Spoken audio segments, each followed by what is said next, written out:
एकैछिन नझुक्किनुहोस् है। यो नेपालको कुनै आर्ट ग्यालरी होइन। नेपाललाई चिनाउँदै नेपाली सामानहरू विश्वमा पुगिरहेको देख्दा साँच्चीकै गर्वले छाती ढक्क फुल्छ। तपाईले देखिरहनु भएको यो दृश्य हो अमेरिकाको लस भेगास स्थित एक प्रदर्शनीमा राखिएको स्टलको, जहाँ संसारभरका सामानहरू राखिएका छन्।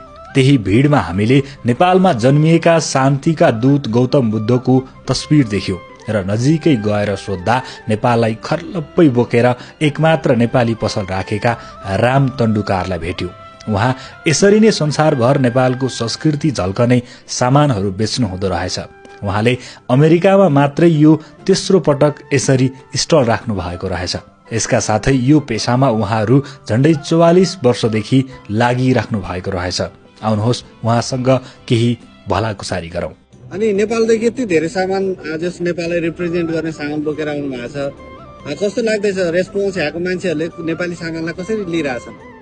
अब पहिलो त यो एएसटी मार्केट विक भनेको चाहिँ ठुलो यो एउटा होलसेल र रिटेलको लागि चाहिँ एउटा प्लेटफर्म रहेछ। यसको लागि चाहिँ र हामीले यसमा भाग लिएको यो तेस्रो पटक हो यो चाहिँ। र त्यसमा चाहिँ हामीले यो कस्टमरको यो कन्ज्युमरहरूको यो रिक्वायरमेन्ट बुझ्दाखेरि त धेरै राम्रो लाग्यो। र नेपाली प्रडक्ट पनि यहाँ युएसमा हामीले यसरी डिस्प्ले गरेर आफ्नो प्रडक्टलाई युएसमा मार्केट गर्न पाउँदाखेरि धेरै खुसी लागिरहेछ। र कस्टमरहरूको अनुसारले चाहिँ यसको डिमान्ड चाहिँ युएसमा पनि रहेछ। सबभन्दा मन पराएको प्रडक्ट चाहिँ कुन छ कस्टमरको? अब यहाँ नेपाली ह्यान्डमेड प्रडक्ट भनेर चाहिँ अब तपाईँको खानका, तपाईँको यो ह्यान्डमेड पेन्टिङहरू, सिङ्गिङ बलहरू र यो ज्वेलरीहरू पनि मन पराएका छन् सबैले। अनि यो पहिलो पटक हो कि होइन? यो हाम्रो तेस्रो पटक है। तपाईँ अब यहाँ चाहिँ अरू नेपाली स्टलहरू चाहिँ देखिएन, तपाईँहरू मात्रै हुनुहुँदो रहेछ। सिङ्गो देशलाई नै तपाईँहरूले रिप्रेजेन्ट गर्नु भएको छ होइन? यत्रो विश्वभरिको देशको मान्छेहरूको स्टल छ, देशको स्टल छ, तर हाम्रो नेपालको चाहिँ तपाईँ मात्रै हुनुहुँदो रहेछ। खुसी लाग्यो। अनि जस लास्ट इयर दोस्रो तेस्रो अगाडिको भन्दा यो पटक के फरक पाउनु भयो? अब दोस्रो तेस्रो भन्दा पनि तेस्रोमा चाहिँ ठिकै छ। अब जुन पहिलाको कस्टमरहरूलाई पनि भेट्न पाएँ हामीले।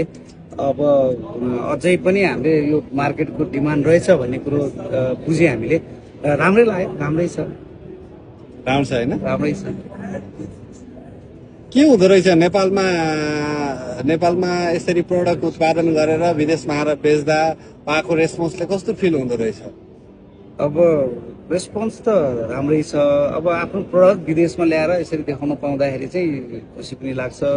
र आफ्नो प्रडक्टलाई यो विश्वभरि, यहाँ विश्वभरिका मान्छेहरू छन्, यहाँ यो सामानहरू विश्वभरि नै जान्छ। त्यही कारणले धेरै नै राम्रै छ।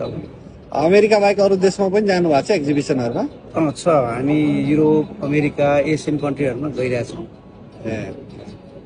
यो व्यवसाय गर्न लाग्नु भएको कति भयो? यो व्यवसाय गरेको हामीले 1981 देखि गरेको।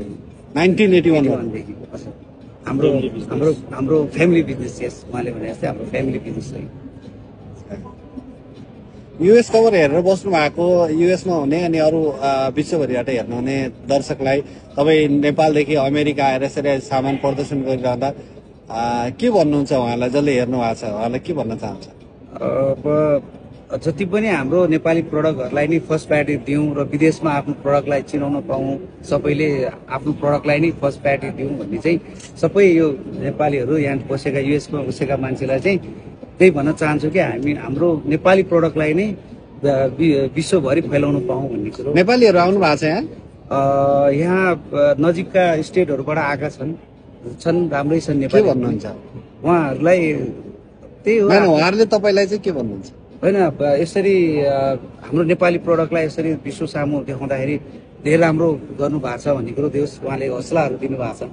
ठिकै हो। त्यस्तो भन्दा कस्तो लाग्दो रहेछ? आफूलाई एकदम खुसी लाग्छ, धेरै खुसी लाग्छ। हस्, हुन्छ। धेरै धन्यवाद नेपालदेखि आउनुभयो दुवैजनालाई। त धन्यवाद।